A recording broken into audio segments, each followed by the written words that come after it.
নমস্কার বন্ধুরা, আজকের এই ভিডিওটা অত্যন্ত গুরুত্বপূর্ণ হতে চলেছে। কেননা দীর্ঘ এক দশকের বঞ্চনা, অপমান আর চরম দুর্নীতির অন্ধকার যুগ অবশেষে শেষ। যে দুর্নীতিবাজ সরকার দিনের পর দিন রাজ্য সরকারি কর্মচারীদের হকের ডিএ অর্থাৎ মহার্ঘ ভাতা আটকে রেখেছিল, কোর্টের পর কোর্ট ঘুরিয়ে আপনাদের জীবনটাকে তিল তিল করে শেষ করে দিয়েছিল। আপনারা জানেন যে 4 তারিখে তাদের বিদায় ঘন্টা কিন্তু বেজে গেছে। বাংলায় এখন পালাবদল, দিদির আমল শেষ। আর ক্ষমতায় এসেই সরকারি কর্মচারীদের জন্য সবচেয়ে বড় ধামাকা নিয়ে এলো নতুন বিজেপি সরকার। আর কোনো ভিক্ষা নয়, এবার সরাসরি কিন্তু অধিকার। সপ্তম পে কমিশন লাগু হলে কিন্তু সরকারি কর্মচারীদের বেতন এক ধাক্কায় বাড়তে পারে সর্বোচ্চ 114% পর্যন্ত। হ্যাঁ, ঠিকই শুনছেন, 114%। তাছাড়া এই সপ্তম পে কমিশন কবে আপনাদের লাগু হবে সেটাও আপনাদের কিন্তু এখন ক্ষমতাশীল বিজেপি সরকার জানিয়েছেন যে অবশ্যই কিন্তু আপনাদের 45 দিনের মধ্যে কিন্তু এই সপ্তম পে কমিশন আপনাদের কিন্তু লাগু হয়ে যাবে। এর ফলে আপনাদের ডিএ কিংবা মহার্ঘ ভাতা কত বাড়তে চলেছে, তাছাড়া আপনার যে বেতন কত বাড়বে সেটাও কিন্তু আজকের এই ভিডিওতে আমরা বিস্তারিত আলোচনা করব। ঠিক আছে, তার ক্যালকুলেশন এবং তার সঠিক হিসাব অবশ্যই কিন্তু স্ক্রিনে দেখানো হবে। সো নমস্কার বন্ধুরা, আপনাদের সকলকে স্বাগত জানাই। চলুন, পূর্ববর্তী সরকারের আমলে যে 42% ডিএর ফারাক তৈরি হয়েছিল, আজ নতুন সরকারের আমলে সেই জট কিভাবে খুলতে চলেছে তা নিয়ে আজ আমরা 4 থেকে 5টা মেগা টপিক নিয়ে আলোচনা করব। তাছাড়া আজকের এই ভিডিওতে আপনারা কি কি জানতে পারবেন সেটাও বলে রাখি যে প্রথমত নিচুতলার পৌরসভার কর্মী থেকে শুরু করে একদম ওপরতলার WBCS অফিসার নতুন নিয়মে কার বেসিক পে হিসেবে স্যালারি ঠিক কতটা লাফিয়ে বাড়তে চলেছে সেটাই কিন্তু আজকের এই ভিডিওতে আলোচনা করব। ঠিক আছে, তাছাড়া দ্বিতীয়ত সুপ্রিম কোর্টে ঝুলে থাকা পুরনো বকেয়া ডিএ এবং আগের ঘোষিত 4% ডিএ নিয়ে যে ধোঁয়াশা ছিল তার বর্তমান স্ট্যাটাস কি। ঠিক আছে, তৃতীয়ত সপ্তম পে কমিশনের এই ফিটমেন্ট ফ্যাক্টর বিষয়টা আসলে কি এবং আপনাদের এক ধাক্কায় কতটা পরিমাণে স্যালারি বাড়তে চলেছে সেটাও কিন্তু আজকের এই ভিডিওতে আমরা আলোচনা করতে চলেছি। সো ভিডিওটি সবচেয়ে গুরুত্বপূর্ণ হতে চলেছে আপনাদের জন্য এবং সপ্তম পে কমিশনে লাগু হলে আপনাদের কত টাকা পেতে চলেছেন সেটাও কিন্তু আজকের এই ভিডিওতে আমরা আলোচনা করব। তাই ভিডিওটি শুরু থেকে শেষ পর্যন্ত দেখার অনুরোধ রইল আপনাদের কাছে। চলুন শুরু করা যাক। ভিডিওটি শুরু করার আগে তাছাড়া আপনারা জানেন যে সমস্ত সরকারি কর্মচারীরা বছরের পর বছর নিজেদের হকের টাকা থেকে বঞ্চিত হয়ে চোখের জল ফেলেছেন, আজকের দিনে আপনাদের কিন্তু এই 45 দিনের মধ্যে নতুন সরকার কিন্তু হাসি ফোটাবেই ফোটাবে। ঠিক আছে, তাই দুশ্চিন্তার মধ্যে যারা আছেন অবশ্যই কিন্তু নিশ্চিন্তে থাকবেন, আপনারাও কিন্তু এই টাকা থেকে বঞ্চিত হবেন না। বিশেষ করে শিক্ষক শিক্ষিকা সবাই কিন্তু ডিএও পাবেন এবং সপ্তম পে কমিশন লাগু হলে আপনাদের বেতনও কিন্তু বাড়তে চলেছে।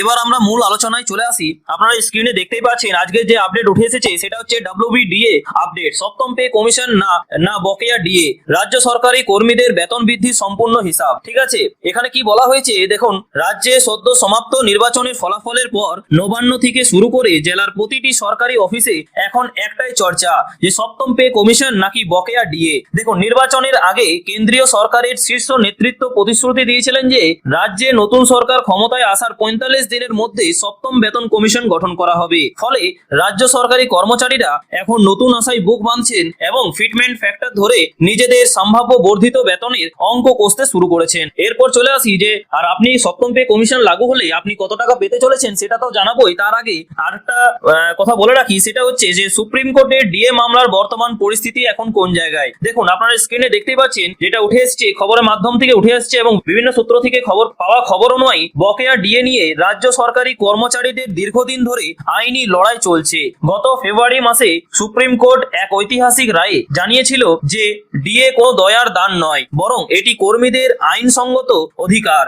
শীর্ষ আদালত 2008 থেকে 2019 সাল পর্যন্ত বকেয়া মেটানোর কড়া নির্দেশও দিয়েছিল, কিন্তু 6 মে সুপ্রিম কোর্টের বিশেষ বেঞ্চে এই মামলা পরবর্তী শুনানির দিন ধার্য ছিল। ঠিক আছে, কিন্তু সূত্র মারফত জানা যাচ্ছে যে শুনানির ঠিক আগের দিন রাজ্যের তরফ থেকে সময় চেয়ে আরো কিন্তু 3 সপ্তাহ পিছিয়ে দেওয়ার জন্য আনুষ্ঠানিকভাবে আবেদন জানানো হয়েছে, যেটা আগের ভিডিওতে আমরা জানিয়েছিলাম। ঠিক আছে, যে এটা 6 তারিখে কিন্তু একটা শুনানি রয়েছে, কিন্তু সেটা পিছিয়ে এখন কিন্তু 3 সপ্তাহ পিছিয়ে দেওয়া হয়েছে।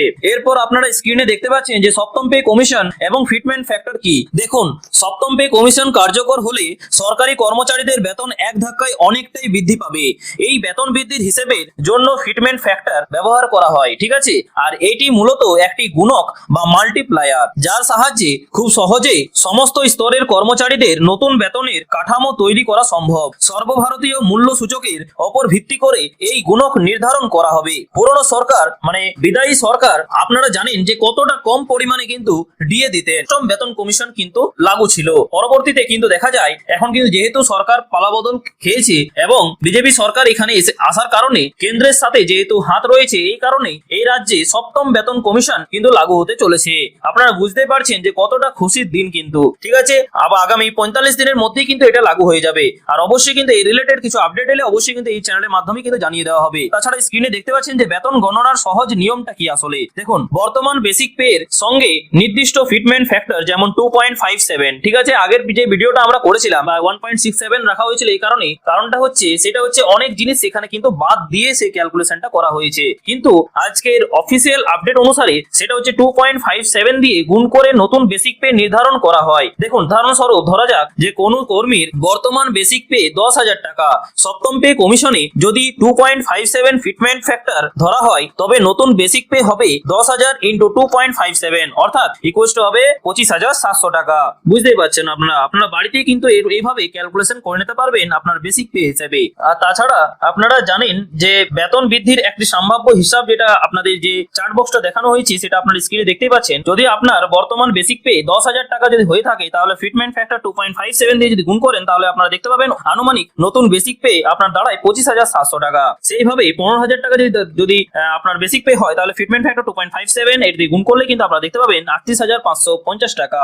সেই হিসাবে আপনারা দেখতে পাচ্ছেন যে ক্যালকুলেশনটা, ঠিক আছে। এবার চলে আসি যে আপনাদের অনেকের মনেই এখন প্রশ্ন এবং দুশ্চিন্তার মধ্যে রয়েছেন যে 4% মহার্ঘ ভাতা নিয়ে তৈরি হয়েছে ধোঁয়াশা। দেখুন, রাজ্য সরকারি কর্মচারীদের দীর্ঘদিনের ক্ষোভের মূল কারণ হলো কেন্দ্র ও রাজ্যের মধ্যে ডিএর বিপুল ফারাক। বর্তমানে এই ফারাক প্রায় 42%, মানে বুঝতেই পারছেন কতটা।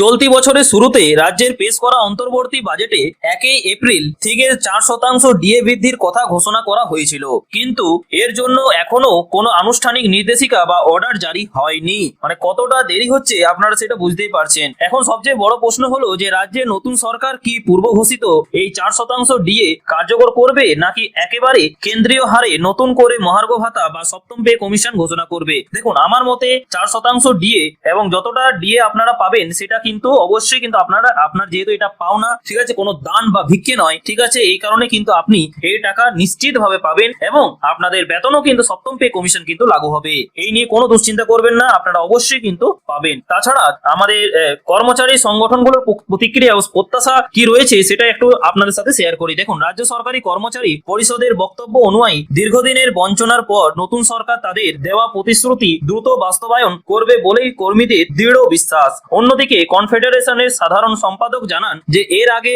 অনেক প্রতিশ্রুতি অপূর্ণ থাকলেও এবার শীর্ষ নেতৃত্বের আশ্বাসে কর্মচারীরা ভরসা রাখছেন যে ডিএ মামলার শুনানি পিছিয়ে দেওয়ার আর্জিও ইঙ্গিত দেয় যে আগের সরকারের নেওয়া কর্মী বিরোধী সিদ্ধান্তগুলি পর্যালোচনা করে ইতিবাচক পদক্ষেপ নেওয়া হতে পারে। আপনারা কোনো চিন্তা করবেন না সেই নিয়ে। এরপর আপনারা দেখতে পাচ্ছেন যে কর্মচারীদের বেতন বিতরণী এবং হিসাব। দেখুন, আপনারা স্ক্রিনে দেখতে পাচ্ছেন একটা ছবি, সেটা হচ্ছে 1 থেকে 16 পর্যন্ত কিন্তু বলা হয়েছে। দেখুন, গ্রেড পে জিপি 1 নম্বরে আপনারা দেখতে পাচ্ছেন যে 1700 টাকা যদি হয়ে থাকে এবং বেসিক পে যদি 17,000 টাকা হয়ে থাকে, তাহলে ফিটমেন্ট ফ্যাক্টর হিসাবে নিউ ভ্যালু সেটা হচ্ছে 2.57 কিন্তু ক্যালকুলেশনটা করা হয়েছে। এটাই কিন্তু সপ্তম বেতন কমিশনে কিন্তু লাগু হয়েছিল এবং এর দ্বারাই কিন্তু ক্যালকুলেশন করা হচ্ছে, ঠিক আছে।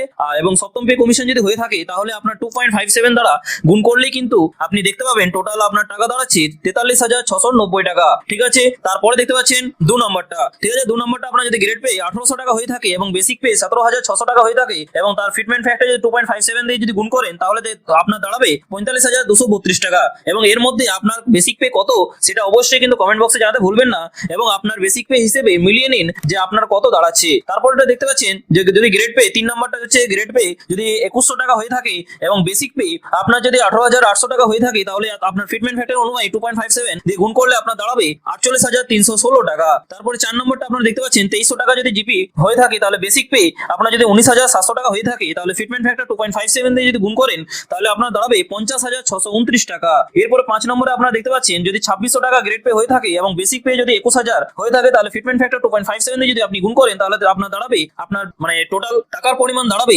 53,970 টাকা। ঠিক আছে, তারপর 6 নম্বরটা আপনারা দেখতে পাচ্ছেন যদি গ্রেড পে আপনাদের 2900 টাকা হয়ে থাকে এবং বেসিক পে আপনাদের যদি 22,700 টাকা হয়ে থাকে তাহলে আপনার ফিটমেন্ট ফ্যাক্টর অনুযায়ী আপনার দাঁড়াবে ক্যালকুলেশন সেটা হচ্ছে 58,339 টাকা। এবং আপনার কত অবশ্যই কিন্তু কমেন্ট বক্সে জানাতে ভুলবেন না, আর কিছু প্রশ্ন থাকলে তাও কিন্তু জানাবেন। এরপর আপনারা দেখতে পাচ্ছেন 7 নম্বরে সেটা হচ্ছে 3200 টাকা গ্রেড পে হয়ে থাকলে আপনার বেসিক পে যদি হয়ে থাকে 24,700 টাকা তাহলে আপনার ফিটমেন্ট ফ্যাক্টর অনুযায়ী 63,479 টাকা আপনার দাঁড়াচ্ছে টোটাল। ঠিক আছে, তারপর 8 নম্বরটা আপনারা দেখতে পাচ্ছেন যে গ্রেড পে যদি 3600 টাকা হয়ে থাকে এবং বেসিক পে যদি 27,000 টাকা হয়ে থাকে তাহলে আপনার ফিটমেন্ট ফ্যাক্টর অনুযায়ী 69,390 টাকা কিন্তু দাঁড়াবে। এরপর 9 নম্বরে আপনারা দেখতে পাচ্ছেন গ্রেড পে যদি 2900 টাকা হয়ে থাকে এবং বেসিক পে যদি আপনার 28,900 টাকা হয়ে থাকে তাহলে আপনার ফিটমেন্ট ফ্যাক্টর অনুযায়ী 2.57 আপনার দাঁড়াবে 74,273 টাকা। তারপর আপনারা দেখতে পাচ্ছেন যে 10 নম্বরে সেটা হচ্ছে 4200 টাকা যদি আপনার গ্রেড পে হয়ে থাকে এবং বেসিক পে 32,100 টাকা হয়ে থাকে তাহলে আপনার ফিটমেন্ট ফ্যাক্টর 2.57 হিসেবে আপনার টোটাল টাকার পরিমাণ দাঁড়াবে 82,497 টাকা।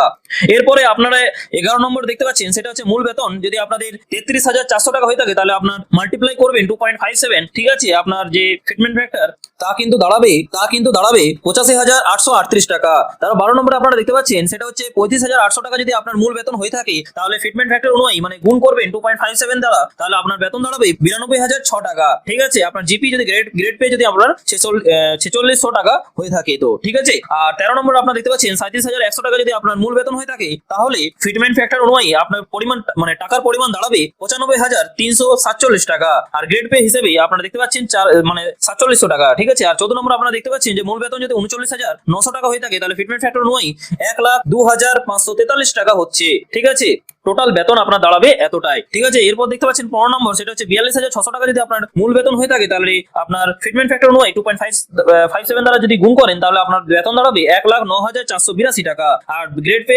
54,000 টাকা। ঠিক আছে, হয়ে থাকে। তাছাড়া আপনার লাস্ট এবং সর্বশেষ আপনারা দেখতে পাচ্ছেন সেটা হচ্ছে 56,100 টাকা যদি আপনার মূল বেতন হয় তাহলে কিন্তু আপনার ফিটমেন্ট ফ্যাক্টর অনুযায়ী 2.57 দ্বারা যদি গুণ করেন তাহলে আপনি পাবেন 1,44,177 টাকা। এটা তো আপনারা দেখলেন যে সপ্তম পে কমিশন যদি লাগু হয় তাহলে আপনার টাকার পরিমাণ কত টাকা দাঁড়াচ্ছে। আপনি বুঝতে পারছেন এখন ষষ্ঠ পে কমিশন চলছে এবং খুব শীঘ্রই 45 দিনের মধ্যেই কিন্তু আপনাদের যে বেতন সেটা কিন্তু সপ্তম বেতন কমিশন লাগু হয়ে যাবে। সেক্ষেত্রে কিন্তু আপনার টাকার পরিমাণ অনেকটাই বৃদ্ধি পাবে, 2 থেকে 3 গুণ প্রায় বৃদ্ধি পেতে চলেছে। আপনারা সেটা স্ক্রিনে এখনই দেখলেন। ঠিক আছে, এরপর চলে আসি আপনাদের পশ্চিমবঙ্গের সমস্ত পে কমিশন মানে যেমন পদের নাম হচ্ছে যেটা হচ্ছে গ্রুপ ডি কর্মী। আপনারা স্ক্রিনে দেখতেই পাচ্ছেন, দেখুন বর্তমান বেসিক পে ষষ্ঠ পে হচ্ছে 17,000 টাকা যদি হয়ে থাকে, যেহেতু 17,000 টাকা হয়েছে মানে আছে। ঠিক আছে, গ্রুপ ডি যেটা রয়েছে মানে গ্রুপ ডি কর্মী আপনাদের ক্ষেত্রে সেটা নতুন সম্ভাব্য বেসিক পে মানে সপ্তম পে যদি হয়ে থাকে মানে লাগু হয় তাহলে আপনি টাকা পাবেন 40,690 টাকা। মানে বুঝতেই পারছেন যে কতটা পরিমাণে কিন্তু আপনি